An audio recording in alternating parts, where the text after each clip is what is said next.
Connect to C-SPAN through Twitter, Facebook, and YouTube.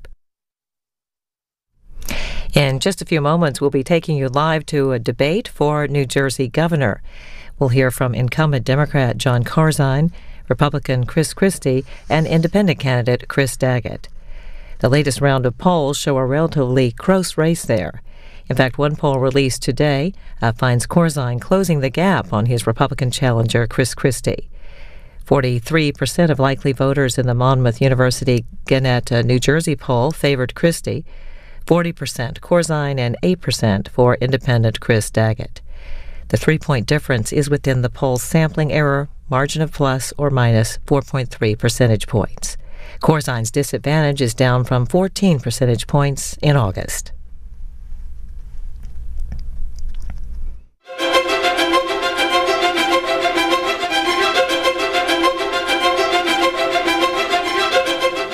Good evening, I'm Jim Hooker. Welcome to NJN's Campaign 2009 New Jersey gubernatorial debate. For the next 90 minutes, we'll hear from the two major party candidates and an independent running for governor. They are incumbent Democratic Governor Jon Corzine, Republican Chris Christie, the former U.S. Attorney, and independent Chris Daggett, a former EPA Regional Administrator and State DEP Commissioner. Welcome to you, gentlemen. Tonight's exchange is one of just two forums required by the State Election Law Enforcement Commission under the public financing laws. Two of the candidates, Mr. Christie and Mr. Daggett, are drawing public matching funds. In tonight's debate, the three candidates will be asked questions by a panel of reporters. They are NJN News senior political correspondent Michael Aaron, Cynthia Burton of the Philadelphia Inquirer, and Bob Engel of Gannett, New Jersey. Later, we'll also have questions on tape gathered from the public in the field. But first, let's explain the format. The candidate who is asked a question will have 1 minute to answer. His two opponents will then be given 30 seconds each to respond. The candidate to whom the question was originally asked will then be given a 30-second rebuttal. The reporter who initially asked the question has the option for a follow-up that can be directed to any of the three candidates. That candidate will then have 30 seconds for a response. As moderator, I'll strictly enforce the time limits and the format. Michael Aaron has the first question, and it goes to Mr. Christie. Michael? Thank you, Jim. Mr. Christie, it sometimes seems your budget numbers don't add up. You say you would cut the income tax in your first term and end the corporate business tax surcharge, but you also say you would spend more on higher education, restore homestead rebates to some prior level, and you criticize Jon Corzine for underfunding the Transportation Trust Fund, the state pension system, and for not compensating landowners in the Highlands. And you also talk about an $8 billion deficit heading into next year. Where is the balance sheet on all this? Well, Michael, thank you for the question, and thank you to all of you for watching tonight and for being here. Listen, there's a clear distinction here between me and my two opponents in this race. Over the past 2 weeks, each of them has made clear that in a second term for Mr. Corzine or in a first term for Mr. Daggett, they will raise taxes. And I will simply not do that. What we will do, Michael, is very simple. We will get down to Trenton and we will get into that budget and we'll work cooperatively with the legislature and we'll make sure that we bring the budget down and we cut it back significantly. If you look at the last 8 years, if the budgets over the last 8 years had been kept to just the rate of inflation, we would have taxed and spent $35 billion less, and this year's budget alone would have been $5.2 billion less.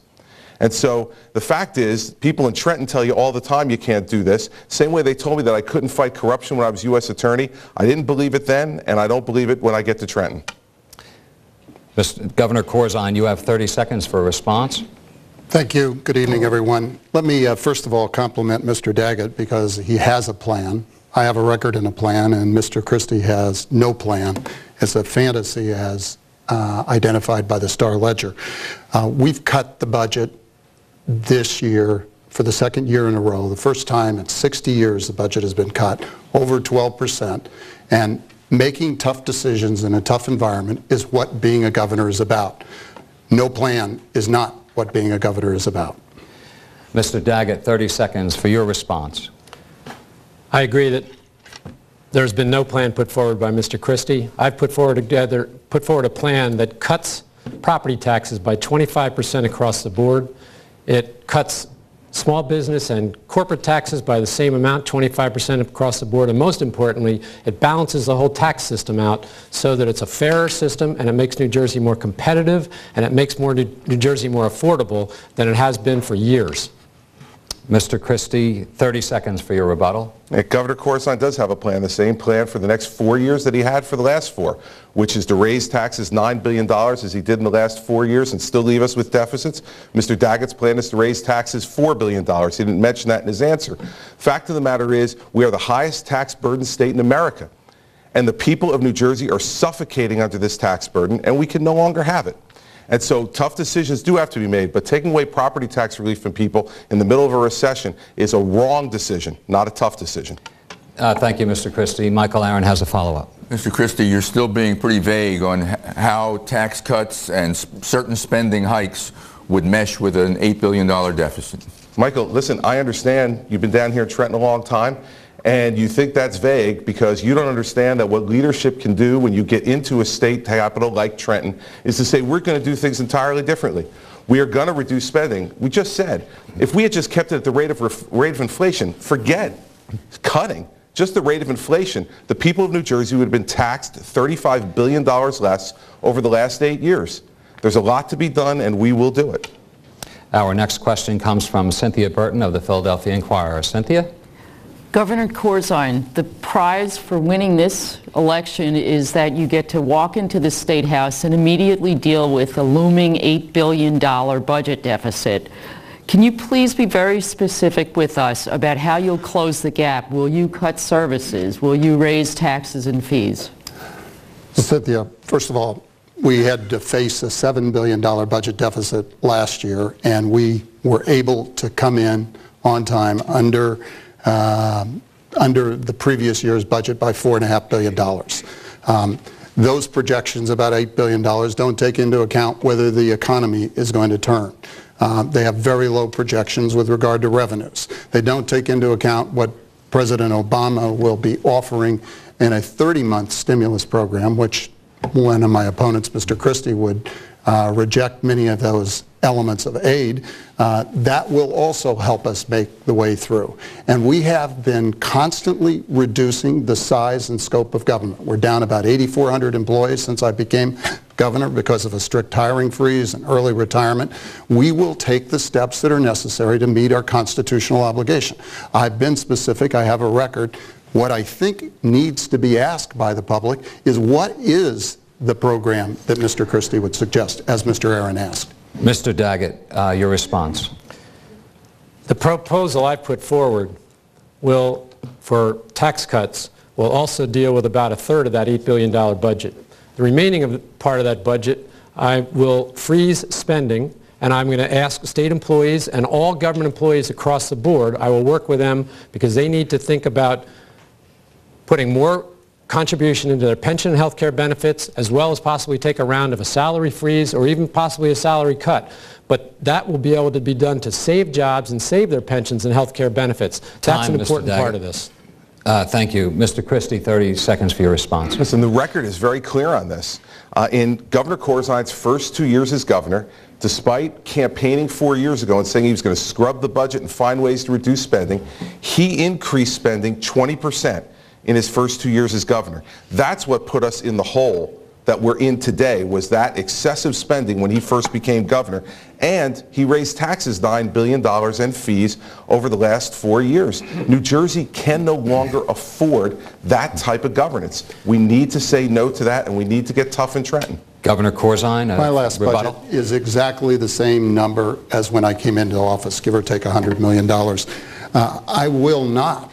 I'll tell you what I won't do is I won't put the burden on our children, because we will fund education to make sure that our future is secure. I will make sure that we keep responsibly adding children to our health insurance rolls, and I will make sure that the most vulnerable are protected. We have to make sure that we don't turn our back on our future. That means we have to be tough about the kinds of things that Mr. Daggett was talking about, pensions, and making sure that we have proper funding for Cynthia public does employees. have a follow-up. Cynthia? Governor, would you seek to break the no layoff deal that you have with state workers? No, Cynthia, we have lowered the number of public employees, one of the largest in the country. Matter of fact, Rockefeller Institute says we were one of 5 states leading the country in reducing the size of employment. It's 8,400 while I've been there. We will continue to have a hard hiring freeze that will reduce the size. We've had a 7% wage give back by our public employees. Furloughs, wage freezes, we have taken every step to make sure that we're controlling the cost of public employees. And we've set an example for local government around the state. The next question is from Bob Engel, Gannett, New Jersey, and it goes to Mr. Daggett. Bob? The Transportation Trust Fund is running out of money. How do you propose that we finance road and bridge construction? The Transportation Trust Fund is out of money, and largely because over the last 25 years or so, this was put in place during the Kane administration, and it was put in place on a pay-as-you-go basis. You have dedicated taxes that go to that fund, you borrow something against that, and you pay it back over time as you're going forward. A sort of a pay-as-you-go system. But what's happened is the Republicans and Democrats over the last number of years have borrowed so much money that starting next year, all the taxes that are dedicated to this are going to have to be used to pay down the state debt, or excuse me, to pay down the debt associated with that borrowing. So we have a circumstance now where the trust fund is broken and it needs to be filled. The only way we're going to be able to do that realistically is probably deal with it through additional gas taxes or possibly putting additional tolls on our roads or increasing the tolls, because with an $8 billion budget gap, it's going to be very difficult to do that. And we're going to have to step up and be honest about the issues that face us and be willing to take the tough decisions that make this state operational again and Mr. Christie, your response. Well, again, I agree with Mr. Daggett in part. The history of Republicans and Democrats over the last 25 years on this issue is not laudable. Christie Whitman came in and extended debt payments to 20 years. That was a mistake. Governor Corzine came in and extended it to 30 years. That was an even bigger mistake. But what we hear, again, from Mr. Daggett and from Governor Corzine is higher tolls, higher fees, higher taxes. The people of New Jersey are suffering. They are suffocating under these taxes. We can't do it. We should go as pay-as-you-go on the Transportation Trust Fund for current budget funds. Governor Corzine, response? We live in the most densely populated state in the nation. We need to make sure that our roads are secure, our bridges are secure. We need to work to make sure that we're expanding mass transit, and that's exactly what we have been doing over the last 4 years. Matter of fact, we have the single largest infrastructure investment program going on. We will have to sit with the legislature and decide among very unattractive alternatives how we get this Transportation Trust Fund back in order. You can't just turn your back on it, as I heard Mr. Christie say, if you want to satisfy the needs of the public. Mr. Daggett, rebuttal? I'd say, Mr. Christie, it's easy to criticize when you have no plan of your own. And the bottom line is that you can't do it with smoke and mirrors. I'd like the Tooth Fairy to come also, but the Tooth Fairy is not going to come and solve this problem. We're going to have to step up and face the issues of this state squarely, honestly, openly, and across the board. And until we do that, we're going to be not competitive, and we're going to have a difficult time doing the sorts of things we need to do to make New Jersey affordable and competitive once again. Thank you. Bob Engel has a follow. Bob? Mr. Daggett, how much would you raise the tax on a gallon of gasoline in New Jersey? I think we'd take a look at what our needs are from a transportation standpoint. As you know, we have the lowest gasoline tax in the country right now. So we are in a position where if we have to do it, and nobody wants to raise taxes. Who wants to raise taxes? But we also have crumbling roads, crumbling bridges, and potholes in too many places. We've got to do something, and the only thing that we're going to be able to do is to probably do as I proposed, either raising taxes or increasing tolls. The amount that we're going to have to do it is probably going to be determined as we get better handle on the numbers and then be able to analyze it carefully and come up with the right number. The next question comes from Cynthia Burton, the Inquirer, and it's for Mr. Christie. Cynthia? Mr. Christie, you've suggested that healthy young people should be able to purchase bare-bones insurance policies, which could cut mandated programs like mandated tests, rather, like mammograms and prostate cancer screenings. What would you cut from the list of mandated coverages in New Jersey to save money? Cynthia, I wouldn't cut from the mandated coverages. What I'm saying is that right now we have 550,000 women in the state of New Jersey who have no insurance at all. And what I proposed was a plan to say that for those people, individuals who are currently uninsured, we should get them some insurance that they can afford. And so what our plan is to get more people insured than are insured today. 100,000 less people are insured in New Jersey today than were insured 8 years ago. That's not good for the state budget, and most importantly, that's not good for the health of those people, nearly 1.4 million now in total, that are uninsured in the state of New Jersey. And so we should allow those people to be able to make choices so they can get some kind of insurance, rather than continue to have no insurance at all. And I guess, you know, my opponents in this race are content with these folks having no insurance or having a government option only that would continue to increase taxes, as we've continued to hear from them each time now, more taxes. Time.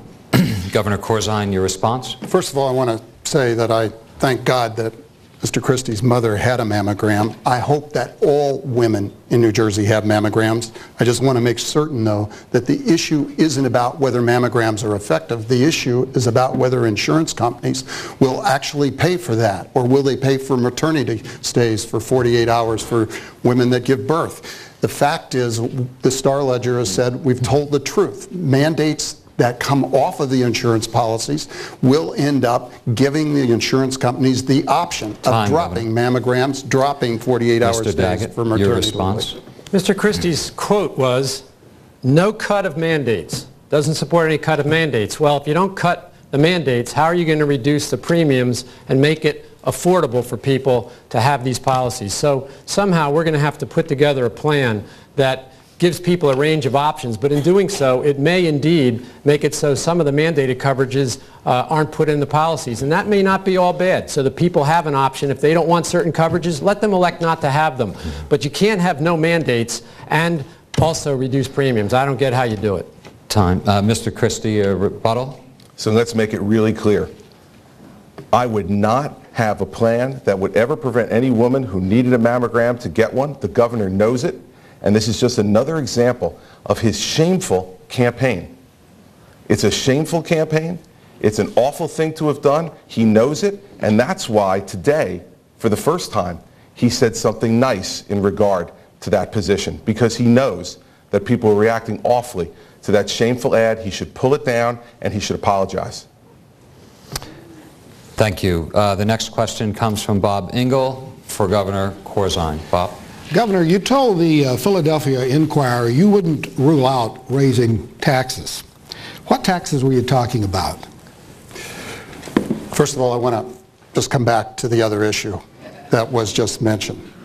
I don't think it is shameful standing up for the women of the state of New Jersey to make sure that they have mandates which are repeatedly stated in Mr. Christie's campaign literature and in his own voice, as recently as Rider University, with a cancer survivor who was struggling to have a debate with him about the issue. It is absolutely essential that we provide those mandates so that all women, everyone in the state of New Jersey, can have those mammograms as a part of their insurance policy. I'd rather stand with the women of New Jersey than I would with the insurance companies. Now, I have, as I did the first time I ran for governor, will not take a no tax pledge. It is the last resort. It is not taken off the table. You can't do that. You have a responsibility, constitutional responsibility, to balance the budget. And I don't intend to raise taxes, but the fact is you have to balance the budget. Mr. Daggett, your response? Isn't it appropriate that I'm in the middle of these two guys? Let's talk about the issues in this campaign, the issues that matter to the state of New Jersey. My plan does not raise taxes the way Mr. Christie is alleging. My plan balances and makes fairer and the tax system that's in place today, and in the end it's going to make New Jersey more competitive, and it's going to make New Jersey a lot more affordable than it is today, particularly for middle-class homeowners who are going to get a 25% property tax cut. The last resort for me is to raise any taxes, but this is a tax balancing. It's not raising taxes overall. Mr. Christie, your response? Well, the governor says he wants to stand with women, but first he'd like to scare them in order to get their vote and get reelected. But on taxes, let's be clear, when the governor says he will not rule out raising taxes, and when he says it's the last resort, you know, after watching the history of the last 4 years, that if John Corzine says it's the last resort, that's a resort he'll be checking into. and he'll be taking money out of people's pockets. And I will tell you something else about Chris Daggett, a $4 billion tax increase. He can color it however he wants to color it, but it is a $4 billion tax increase. Time. We have the highest burden in America. We Governor cannot Corzine. continue with that.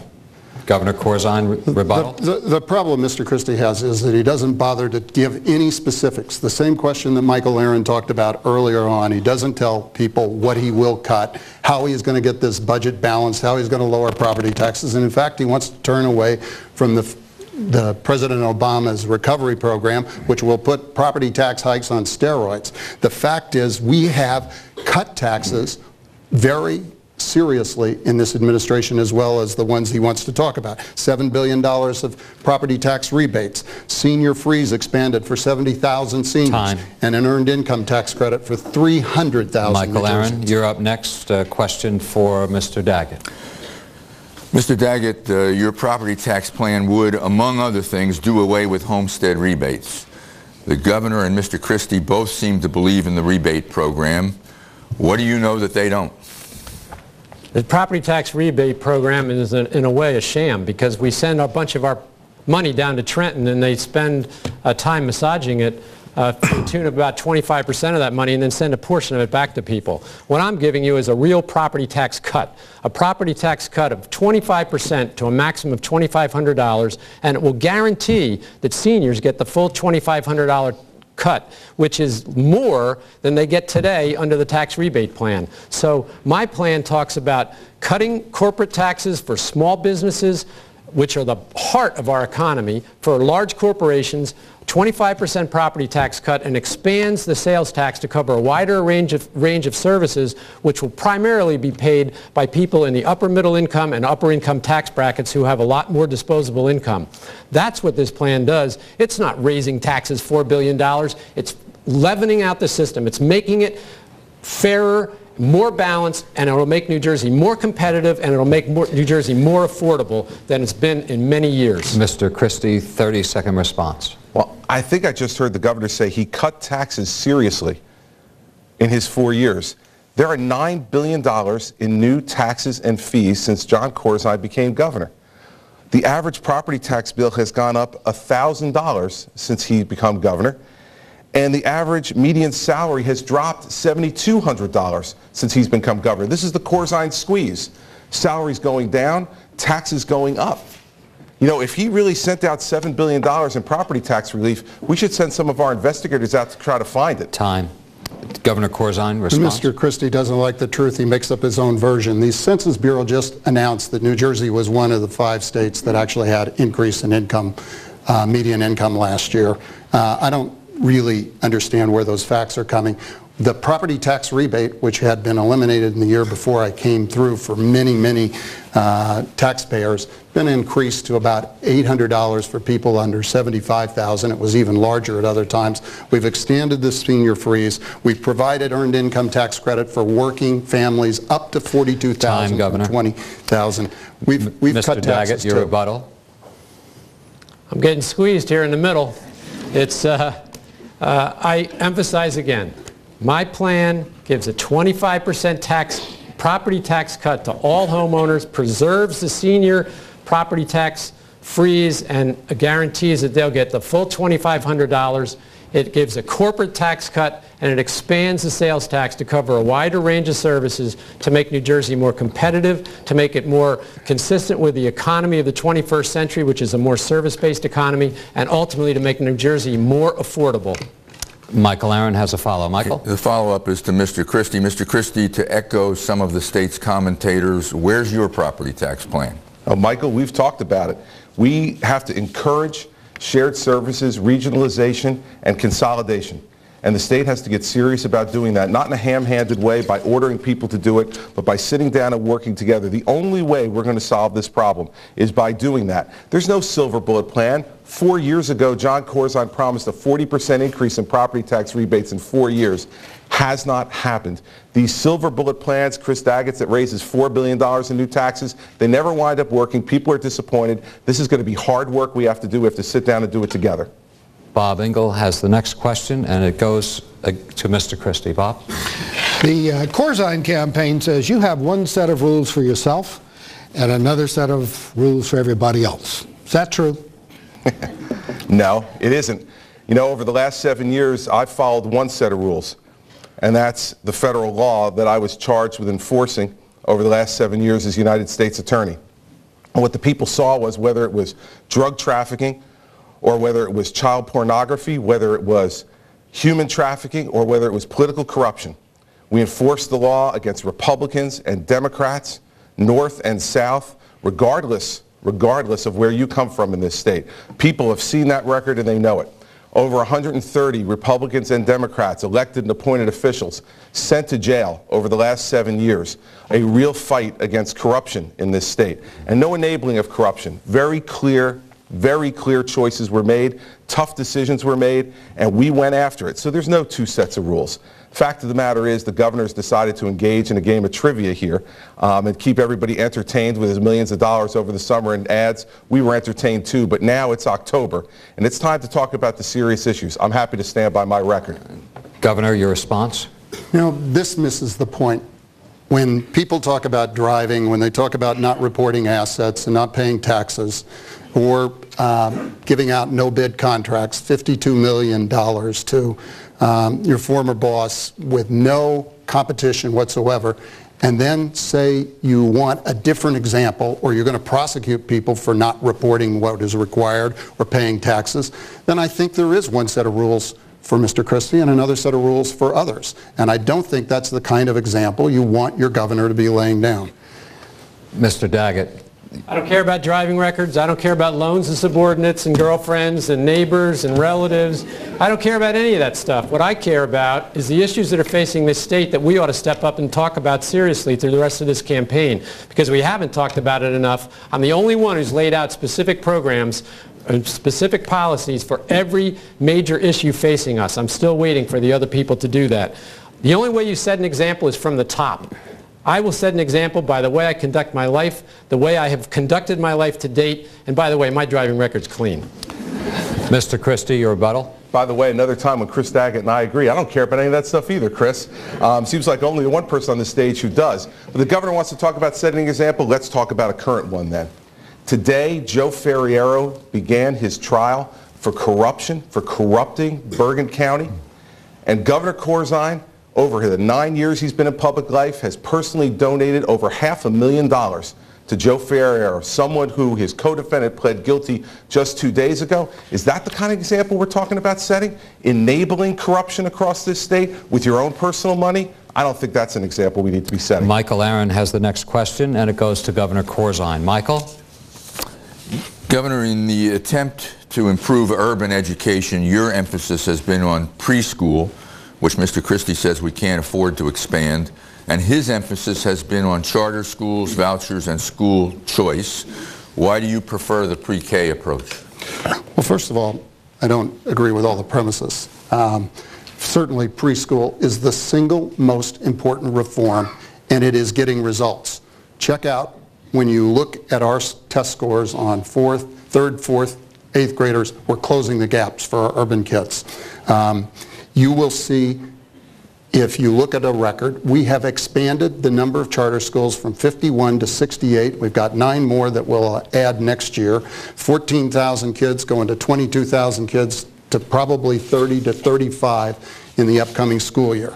I believe in charter schools and options, but what we need to do is make sure that our public everywhere are as successful as New Jersey's are in most places. We have the highest graduation rates. We have the best performing educational system in the country. Our kids are in greater demand in colleges across the country. They score the highest on test scores and competition with kids across the country. And what we need to do is make sure we have that same result in our urban education, and we're going to get in that done. Mr. Daggett, your response? I have a doctorate in education, so I have a great passion for education. I went through the public school system here. My kids went through the public school system, but when our public school systems fail, we ought to make people account, and we ought to change things. The situation in urban areas is that we have a 50% dropout in a number of the high schools or greater. We have kids that, the remaining kids, only half of them pass the high school proficiency assessment test, and if they fail it 3 times, they take a pretty much a sham route that ends up with a diploma that indicates that they have got the skills, but they don't, as it turns out. Mr. Christie, your response? I once again agree with Mr. Daggett wholeheartedly in his assessment. 1 out of every 10 children who begin the first grade in the public school in the city of Camden, only 1 graduates from a public high school in Camden. 55% of the seniors at Central High School in Newark could not pass the graduation exam, even though it only requires an 8th grade reading proficiency. I mean, this is just not success. We're failing these children. These schools are failing, and the governor is a captive of the educational bureaucracy, and he won't bring change.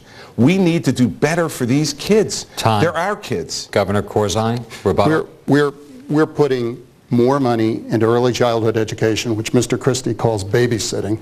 It is changing the terms and conditions of all of our children that are going through the educational system. We've seen double-digit closure of our urban kids' performance on tests that compare across the country, and we can make a huge difference. We're adding services, after school, mentoring, and other issues. The issue isn't our teachers. And matter of fact, our teachers are among the best in the country, and we need to stand with them as opposed to criticize them. Michael has a follow-up. Yeah, Governor, Mr. Christie keeps saying that your administration approved only 1 of 22 charter school applications last year. In recent days, your administration suddenly approved 7 new applications and proposed easing the application process. Does Mr. Christie deserve some credit for pushing you in that direction? I've been pushing charter schools long before I got into public life. I believe in charter schools. We've gone from 14,000 kids to 22,000 kids, charter schools in my administration. A lot of the charter schools have expanded. It's not just new charters. It is actually expanding the number of charter schools. Mr. Christie likes to talk about the Robert Treat, which I've been involved with well before I even got into politics. They've extended their franchise. They've moved into the Central Ward. Number of our charter schools are expanding year by year by year. And I think it's a great thing. Cynthia Burton has the next question, and it goes to Mr. Daggett. Cynthia? Mr. Daggett, to cut rising costs, would you close the state pension system to new employees? We would change it. We would make it a system that is based on, rather than a defined benefit system, we change it to a defined contribution system for new employees. But for current employees, as you know, there's a $30 billion gap or an unfunded liability in our public employee pension system and about 60 or 70 billion on the health care side.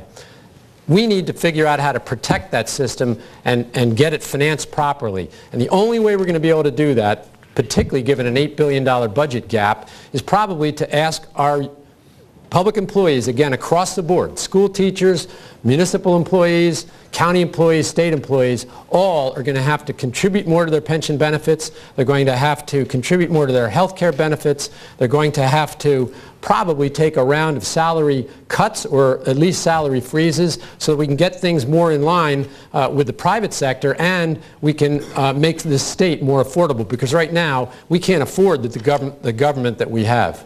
Mr. Christie, your response? Yes, Cindy, I've been saying that right from the beginning of the campaign, that for new employees excluding law enforcement, that they should have to go to a 401k type plan. You cannot continue to add people to a system that is in debt and careening towards bankruptcy and expect that you're going to be able to close that gap. It simply does not work.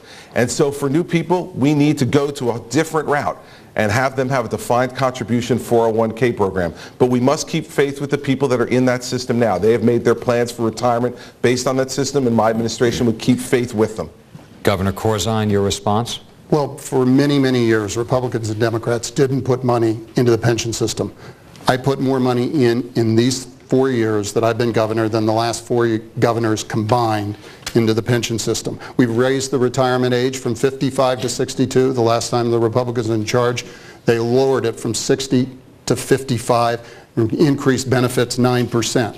I capped the defined benefit at the Social Security level, and we put new requirements on people putting money into the system. We can make it work if we manage it well and we actually reform it appropriately. Mr. Daggett, your rebuttal?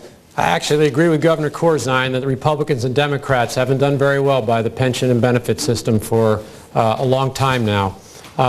but I also know, in my mind, Governor Corzine hasn't made the tough decision with respect to the employee unions that he needs to do in order to keep that system solvent. So we're going to have to do something dramatically different this time around, and we're going to have to hopefully work with people. And my approach is to save jobs and save the pension and health care benefit system without having to cut people or to have furloughs or anything else. But it's going to take people working together to do that. And we're going to take a short break now from the questioning by our panel of reporters. Don't go anywhere, gentlemen. To take questions from New Jerseyans gathered in the field by our NJN News team. The format will be the same for answering these questions with one difference. I'll ask a follow-up if I determine one is needed. Let's take a look at our first question. I would ask them to please be as specific as they can be about how they plan to solve the state's structural deficit in the budget from one year to the next. And if it involves cuts, please be specific as to what kind of cuts you have in mind. And if it involves not being able to do tax increases, explain how you can manage that. Okay, this question goes to Mr. Christie, and could you hear the gentleman, Mr. Christie? Okay. I could. Thank you, Jim. A few things. First off, our state now, in the last couple of years, has spent over $185 million in health insurance for people who did not belong in the state health insurance program. Divorced spouses, other people who did not belong in the program. We've spent over $185 million on that. Even the worst managed business in America wouldn't do that. But we're doing it here in New Jersey. We're spending money on it. We have to manage it better. It has not been managed well at all. Secondly, we spent over $250 million, $250 million on overtime in the last year. In a state workforce that continues not to have been subjected to any layoffs at all, we continue to have to spend over $250 million in overtime. Again, a management failure by this administration. As I spoke about before, we need to keep spending reduced. Even if we had kept it at the rate of inflation, we would have spending $5 billion less this year. And lastly, we can't have any more food and space programs. A smaller item in the hundreds of thousands of dollars, but where the Corzine administration was paying someone who already passed away with state tax money. Governor Corzine. Mr. Christie continues to talk about an 8-year program. I think I've been governor for 4 years, if I'm not mistaken. And so when you talk about all of these issues, you ought to focus on what is actual. We've done more to actually reduce the size of the workforce, 8,400. It is saving hundreds of millions of dollars. We negotiated pension reforms that will save $6.5 billion. We're continuing to look for every efficiency. As a matter of fact, we've closed departments. We've done all kinds of things that we're working to get even more done on efficiencies in the future. Your response? An $8 billion budget gap is so big that you could fire every state worker and you still wouldn't have a balanced budget. And you could take all the waste, fraud, and abuse that you want to find and all the shared services that Mr. Christie talks about, and you wouldn't balance the budget. We're going to have to do something a lot more dramatic than that to make this work. And my tax cut plan takes care of about 1/3 of the budget problem that we talked about, the $8 billion. Freezing state spending will take care of about another 1/3 of it, and then the final 1/3 we'll figure out in the spring, now that once we have a better handle on what the economy is and we have a better handle on the state finances. Mr. Christie, your rebuttal. Sure. Let's talk about the last 4 years then, and let's talk about the fact that for every one government employee, there's 21 people in New Jersey. Do we really think we have a smaller workforce than we had before? One government employee for every 21 people in this state. We have seen the governor walk away from concessions that he got at the table for political purposes, giving away concessions that he got before on things like furlough days and salary deferrals, and then giving them right back to the special interests in Trenton. That's not the way you fix this problem. Time. Mr. Christie, I will ask a follow. Mr. Daggett, if I understood him right, and others have said that reducing overtime and those types of endeavors are a small bore, and they won't get to a structural deficit of $8 or $10 billion. What do you say to that? Well, first of all, I say they're wrong. And secondly, Mr. Daggett's solution is to raise taxes $4 billion. And so we have a very clear choice in this stage. The governor's raised taxes $9 billion over the last 4 years. Mr. Daggett is now proposing raising taxes $4 billion during his term. We simply cannot afford this. The people of this state are suffocating under this tax burden.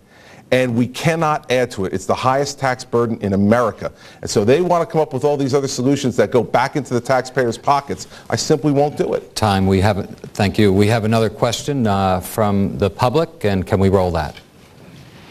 My question would actually be to, since there is the migration out, what steps would you take as a candidate, someone coming in order to turn that around? Like, what changes do you think would keep people inside or keep people in New Jersey as opposed to looking elsewhere for more affordable living conditions? And that question goes to you, Governor.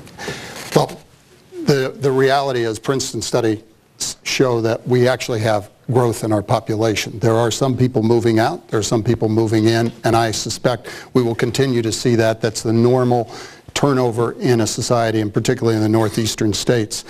We are growing economic opportunity for folks. Just reported in the New York Times, got 1,600 jobs moving from New York City into Jersey City.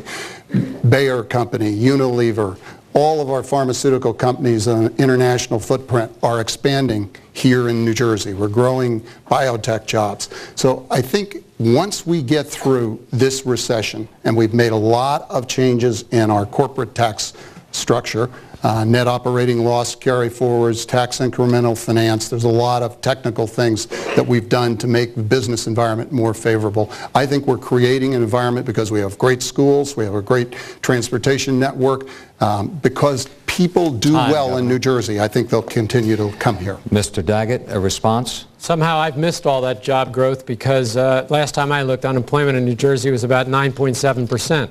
The only way we can bring jobs to New Jersey and make the state more competitive is to make the tax system fairer, cut taxes, which is what I've proposed, property tax cut, corporate tax cut, income tax cut, expand the sales tax to cover a broader array of services, make the system less dependent on the property tax. That's what it is. It's not a tax increase that Mr. Christie keeps trying to tell us because his math doesn't work. Mr. Christie, respond. Here's the math.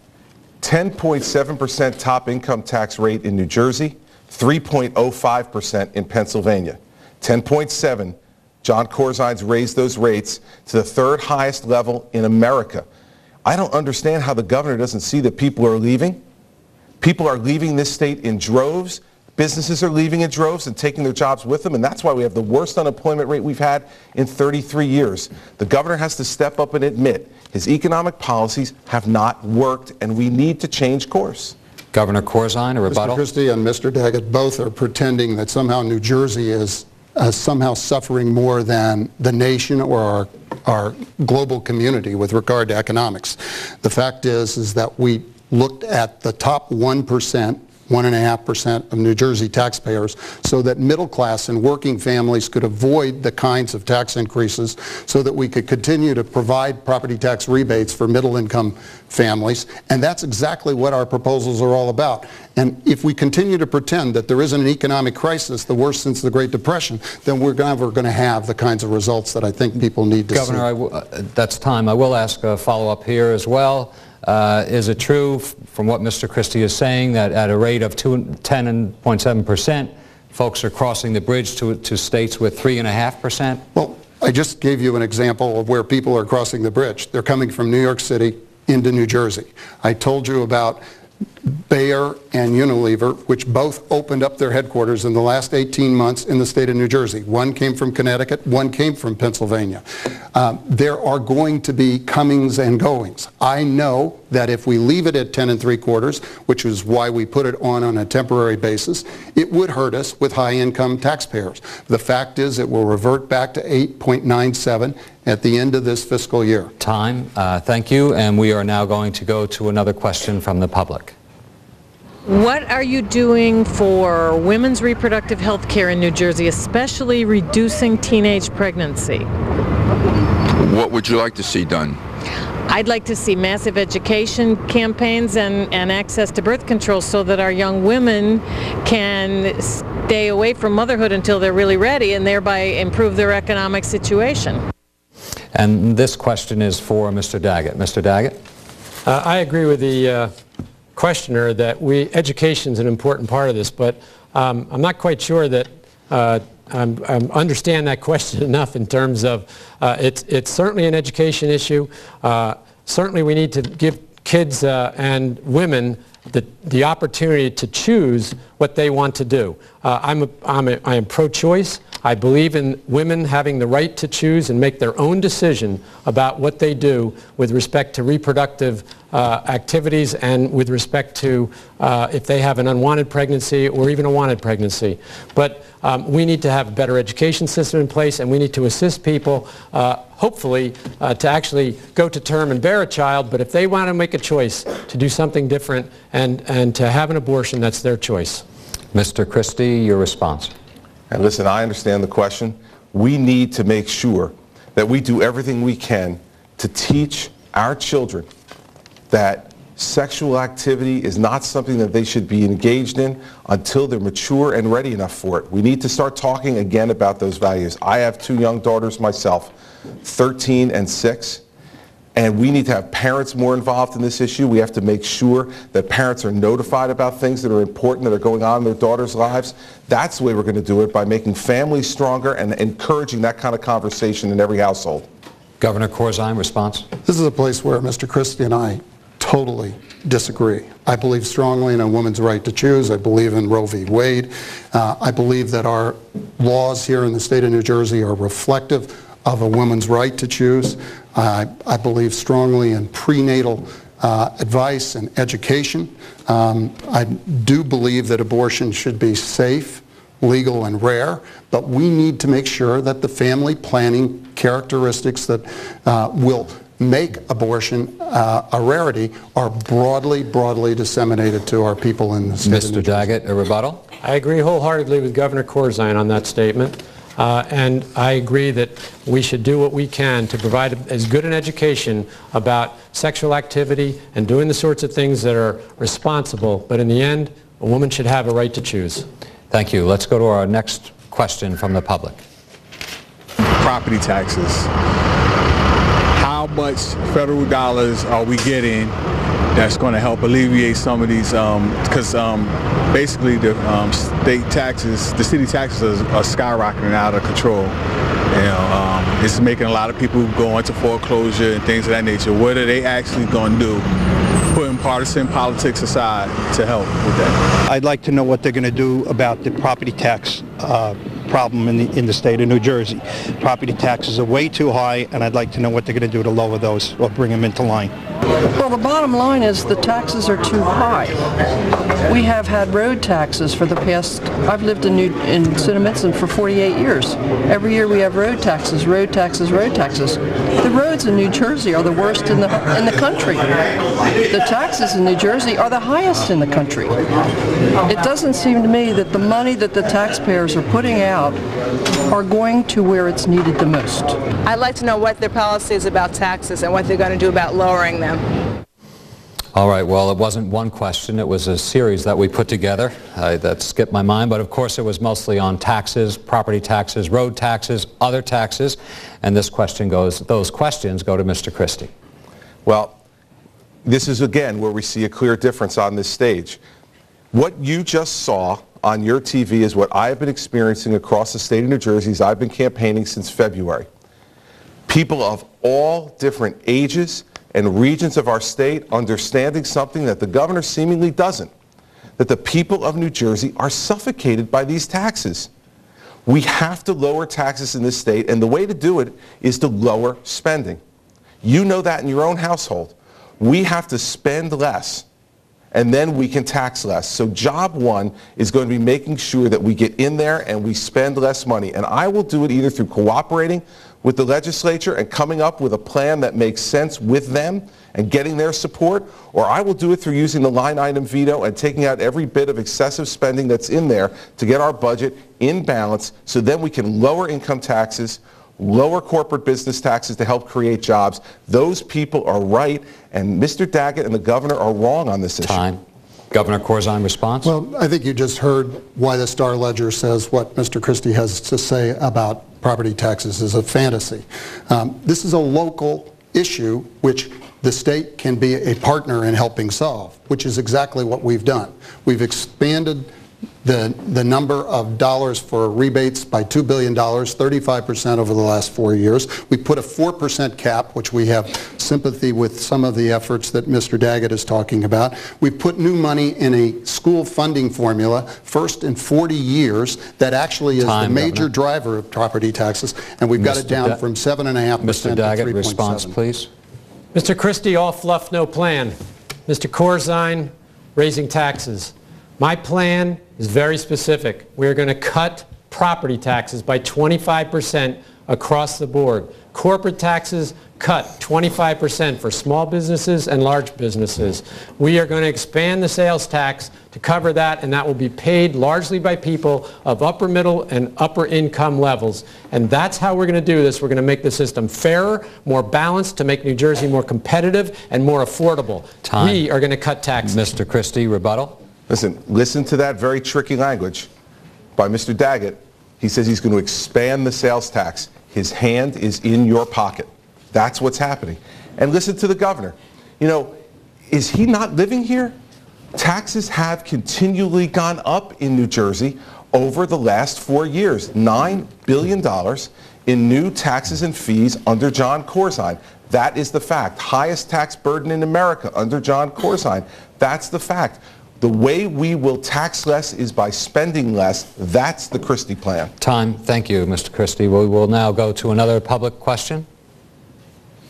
I would ask that there is currently a medical marijuana bill that is pending before the state legislature, and I would like to know what their individual opinions are, and will they sign that bill?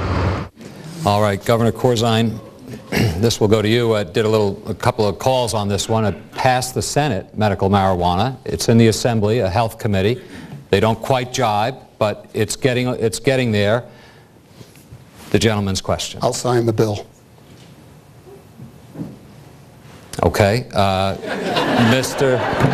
That's what his Daggett, question was. I'll sign the bill. Mr. Daggett? I'd want to see all the details of the bill, but I'm generally in favor of the bill as long as it can be targeted to the person who needs the medicine, as long as it can be done responsibly so that it doesn't get into the wrong hands. But I also support the medical use of marijuana. Mr. Christie.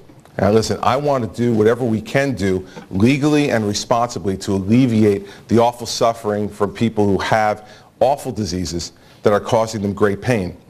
But given my law enforcement background, I also have to say that I agree with Mr. Daggett. The devil in this is going to be in the details. We do not want people who have a headache to be able to go and get medical marijuana. Where there is true pain and suffering that can be helped by this, I would be in favor of it. But there has to be sufficient legal safeguards to make sure we don't turn into California and everybody with a headache is going out and getting high. Governor Corzine, is there a rebuttal here? If you have a headache, it probably should be excluded from the reasons why people get medical marijuana. I suspect that it is the bills that I have seen and our council has counseled on have very strict restrictions, and I'd sign the bill. And I will ask a follow-up here of Mr. Christie. You talked about the devil being in the details. There are details there. There's a Senate bill that passed. There's an Assembly bill that's come out of committee. Have you studied either of the bills? Have you studied the details? What do you think of them? Would you sign them? I've looked at the Senate bill, and I think it needs to be strengthened, and I hope that the Assembly will do that. I don't think there are sufficient safeguards right now in the Senate bill, but I think the rhetoric that I've heard from the people in the Senate and folks in the Assembly... Strengthened? Yeah, the safeguards need to be strengthened, more safeguards than what are in the bill now, Jim. And if they do that, then I would be willing to sign a bill like that. But they would have to be strengthened beyond where they are now. All right, we have another question from the public. Everybody that I've spoken to in the construction business is very slow or going out of business. My question to him would be, when do you think there's going to be a turnaround, and what are you going to do for more employment opportunities in the state of New Jersey? All right, we begin this round of questions with Mr. Daggett. Mr. Daggett. Unfortunately, a turnaround is anticipated to be a lot slower than anybody would hope. So it's not going to grow, the economy is not going to grow nearly as quickly as we would like. However, the only way, in my mind, that we can bring back this economy, attract jobs to New Jersey, and retain the jobs that are here is by getting on top of the costs of government, and by putting in place the tax plan that I'm talking about to make the system leveler, make it fairer, and to be able to cut taxes, corporate taxes, property taxes, and some income taxes across the board so that we can make New Jersey more affordable and more competitive. Mr. Christie, a response? Listen, what that gentleman says is absolutely true. And the problem we have here is that unemployment in New Jersey is the highest it's been in 33 years. The governor mentioned earlier that we're pretending that there isn't a national economic recession. Mr. Daggett and I, we're not pretending, but the facts are it's worse in New Jersey than it is in the rest of the region. We have a higher unemployment rate than Connecticut and New York, a higher unemployment rate than Pennsylvania and Delaware, and the reason for that is just what Mr. Daggett said. It is the tax policies pursued by the Corzine administration that makes our state less competitive. Governor Corzine? You know, we want to put the gentleman back to work, and we're doing more than almost any state. We have the single largest public construction project going on, building a new tunnel under the Hudson River.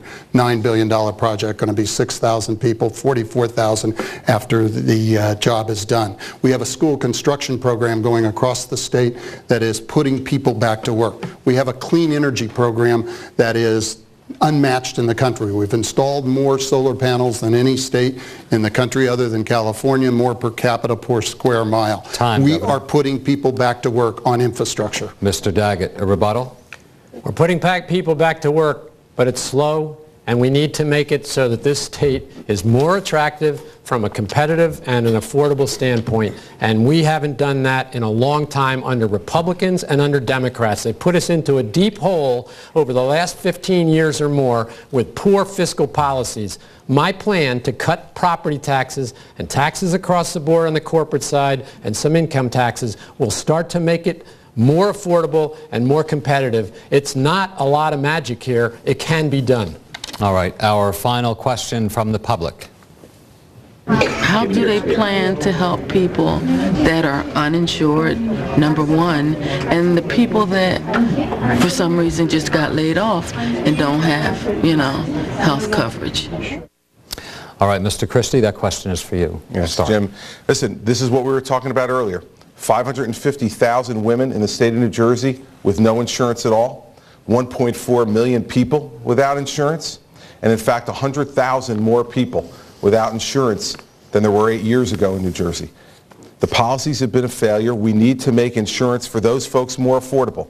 We need to allow out-of-state insurance companies to come in and compete for the insurance of those uninsured individuals to try to lower prices. We need to give them choice in terms of the kind of policies they want to attempt to make a policy affordable. We can't allow people to continue to go from emergency room to emergency room, getting the worst possible care because they don't have a regular doctor who can see them all the time. And then on top of it, it raises the cost to the state in charity care to an extent that is just simply unaffordable. We need to get more people insured, not less people insured. And the plan I've put out will get more people insured in New Jersey than are insured today. Governor Corzine, response? Well, we have expanded the number of people insured last year by 150,000. It's an 11% growth. We're one of the leaders in the country. We have over 100,000 children that we've signed up under mandated health care for children. We've expanded the community health clinics for people who are without insurance by about 80% since I've been governor. And we are working over and over again. Mr. Christie again says he wants out-of-state insurance companies that don't have mandates to come into the state of New Jersey and provide mandate-free health coverage. Mr. Daggett, a response? I'm hopeful that the Congress will come up with a national health care plan at some point in time here. There's been a lot of debate about it, and hopefully they'll come to some agreement between the Republicans and the Democrats and give us a health care proposal and a health care plan that expands the insured throughout this state as well as across the country. It's shameful that we have so many uninsured people in this country, and we need to do something about it. I don't think that that debate is going to be on much longer. Hopefully we'll have something that we can all be proud of and be part of and agree on, but that's the first place that we're going to have to go to make this problem go away. Mr. Christie, a rebuttal? Listen, now, with these out-of-state insurance companies that are coming in and some of the issues that the governor has falsely raised about it, 49 out of the 50 states currently require coverage for mammograms. 49 out of the 50 states